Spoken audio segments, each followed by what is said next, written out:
Mahesh Nandurkar is India strategist at Jefferies. He's joining us now to take some questions. Mahesh, good to have you with us here. Thank you very much. Is all well near to medium term, or are valuations going to start to hit some, insurmountable kind of walls? Or are we not there yet? Just your thoughts near to medium term, where we stand.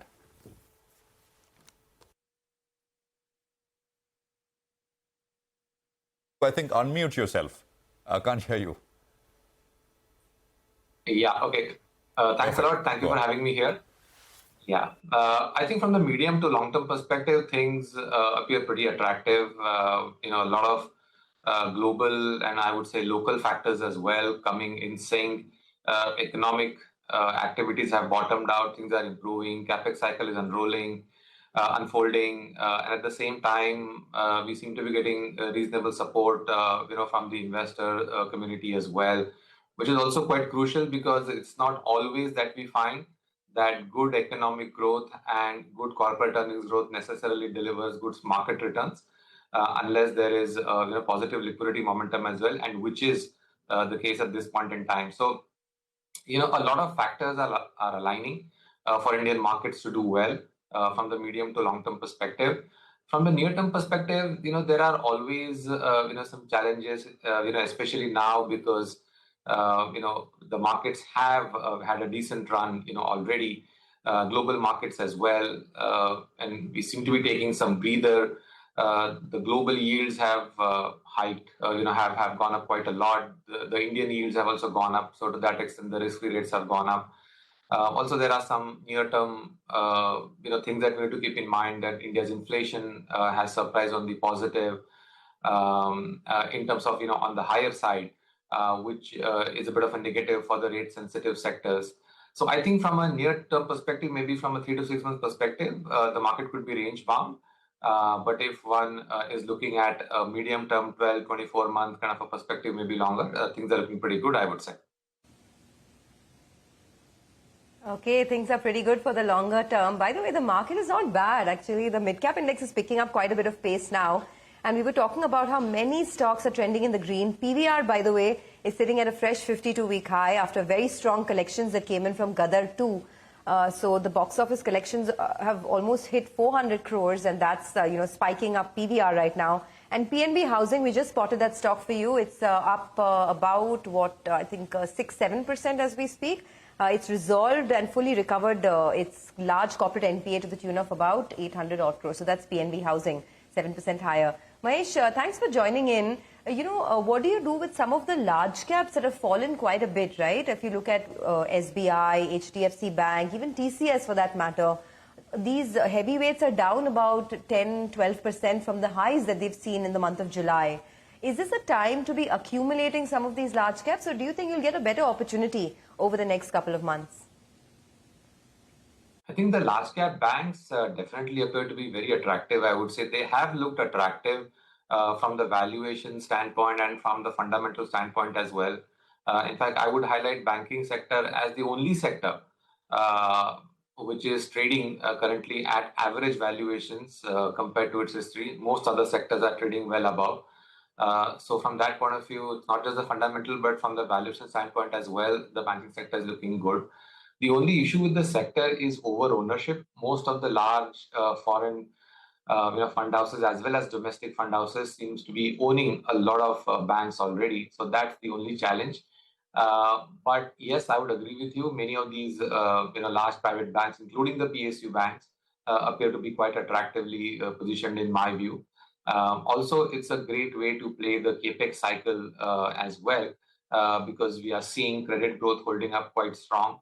And that's primarily due to incremental positive trend that we're seeing, on the project loan side. So banks definitely yes. On the IT side, I would say it's, it would be good to look at it from a near-term tactical standpoint. As I mentioned earlier, maybe from the near-term perspective, the market could just be range-bound, and maybe from that perspective, IT sector could deliver outperformance here. But I would view it as a near-term tactical buying opportunity, not really something that I would look at least at this point in time, from a longer-term perspective, because the issues in the US economy are still very much there. And while the growth is surprising on the positive for the last couple of quarters, but eventually, I feel that there is going to be an inevitable slowdown, maybe visible in the beginning CY24, late CY23. So I would say IT sector good to look at from a near-term perspective, but it's still not a buy and hold for us from a long-term perspective. All right. Hi, Mahesh. Good morning. Nigel on this side. Mahesh, I wanted to ask you about these city gas distribution companies. I think you're not very positive on Gujarat Gas. If you'd give us your view out there on the space itself. Price hikes are coming about. You have volumes as well that are picking up a little bit. How do you approach this theme? Yeah, price hikes are coming through, but I would say at the same time the input prices, are also going up. So when we look at margins, we don't really get a comfort, on the margin perspective. So I would still like to be, on the sidelines for that sector. Okay, sidelines for that particular sector. Within the entire infra/capital goods story, Mahesh, which sub-segment are you most excited about from here on? Say for example, roads, right? That's more or less a mature kind of sector. The build-out, etc., has happened, and that'll continue to happen. But in terms of incremental, big sort of growth, is it going to be railways, for example? Is it going to be something else? Water, for example? Any new themes within this broad gambit we call, infra? What are you most excited about? See, if you look at the broader cap goods infra sector, and it's a sector that obviously we've been, very, very positive about, and continue to be positive. I think India, as a whole, has just entered the capex upcycle, and I think it's a cycle that is usually, going to last for at least another 4-5 years, in my view. So a lot of stocks in this sector, the cap goods, infra, and I would say the broader capex cycle play, the investment cycle play, are going to deliver excellent returns in my view.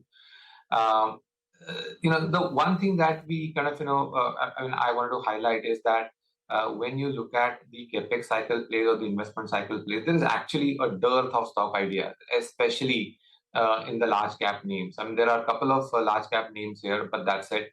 And then if you want to play the investment upcycle, you really have to go down into the mid-cap space. And in the mid-cap space, obviously, there are a whole bunch of ideas.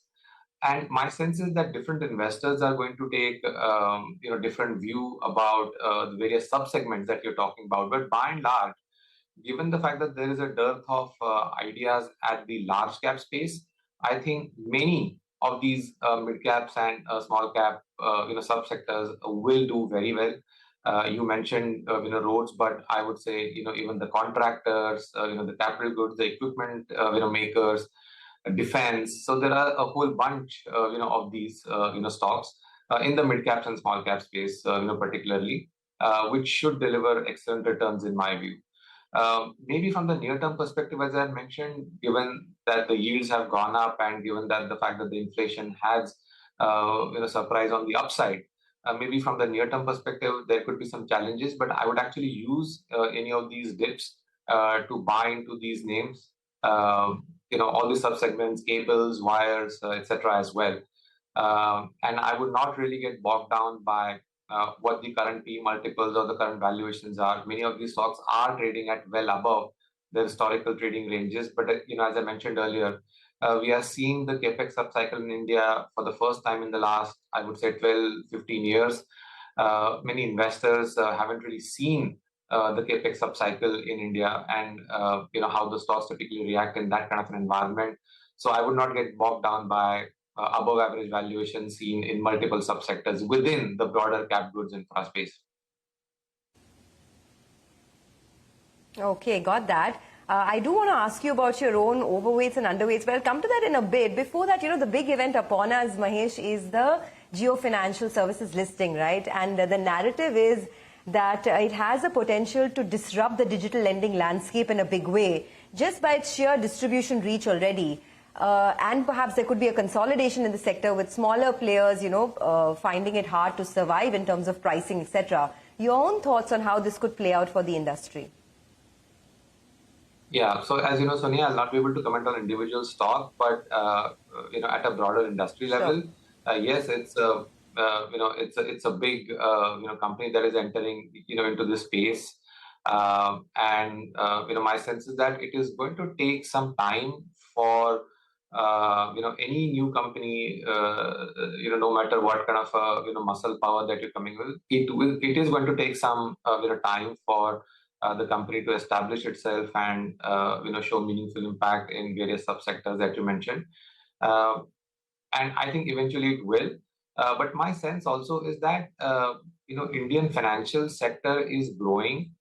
It is severely underpenetrated at this point in time, and if you take a 5 or 10 year view, I definitely see that there is enough space for more than two or three large NBFC players to be present in this segment. I mean, we've seen so many large banks, right?